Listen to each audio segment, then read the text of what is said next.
सर्वनाम के प्रकार। पहला है पुरुषवाचक सर्वनाम, दूसरा है निश्चयवाचक सर्वनाम, तीसरा है अनिश्चयवाचक सर्वनाम, 4 प्रश्नवाचक सर्वनाम, 5 निजवाचक सर्वनाम और 6 संबंधवाचक सर्वनाम। तो सबसे पहले पुरुषवाचक सर्वनाम की परिभाषा।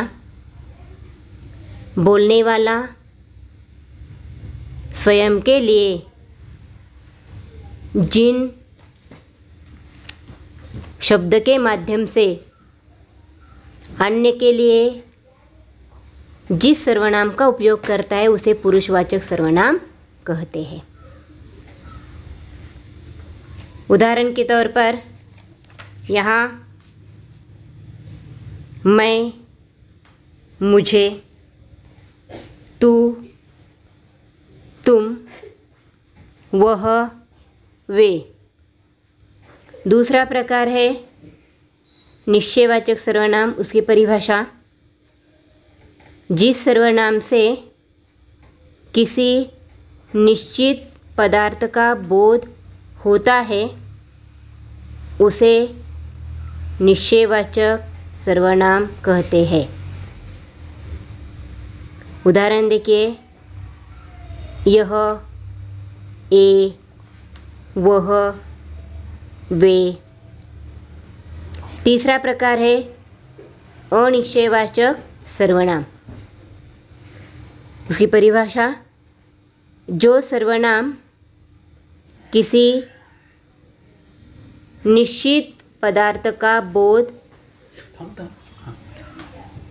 नहीं कराता उसे अनिश्चयवाचक सर्वनाम कहते हैं। उदाहरण, कोई, कुछ। यानी कि इससे हम जानते हैं कि हमें कोई इसका पता नहीं होता, कि निश्चित ऐसी वस्तु का, पदार्थ का बोध नहीं होता, इसलिए उसे अनिश्चयवाचक सर्वनाम कहते हैं। चौथा प्रकार है प्रश्नवाचक सर्वनाम। उसकी परिभाषा देखिए, जिस सर्वनाम से प्रश्न का बोध होता है उसे प्रश्नवाचक सर्वनाम कहते हैं। उदाहरण देखिए, कौन, क्या। इस तरह के वाक्य में शब्द आते तो उसे प्रश्नवाचक सर्वनाम कहते हैं। पांचवा प्रकार है निजवाचक सर्वनाम। निज, इसका अर्थ है स्वयं, खुद।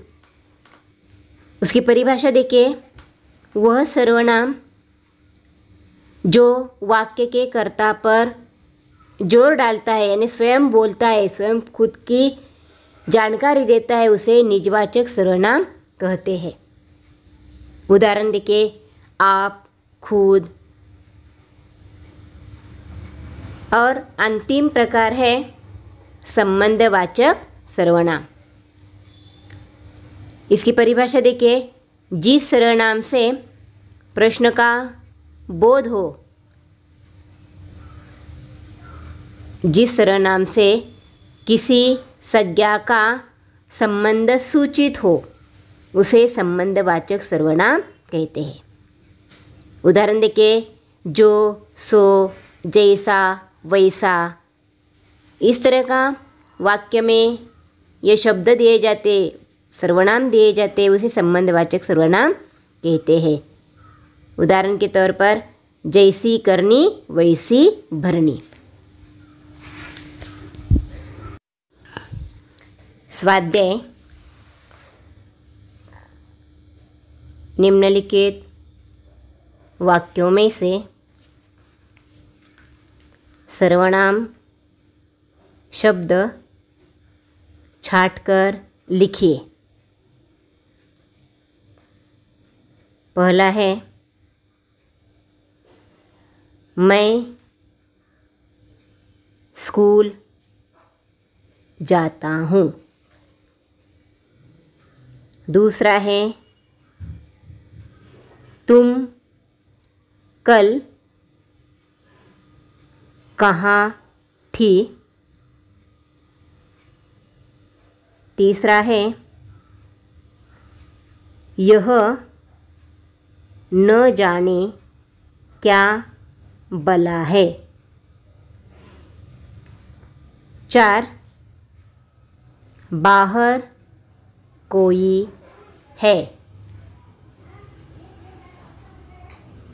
5 माँ कुछ खाने को दो।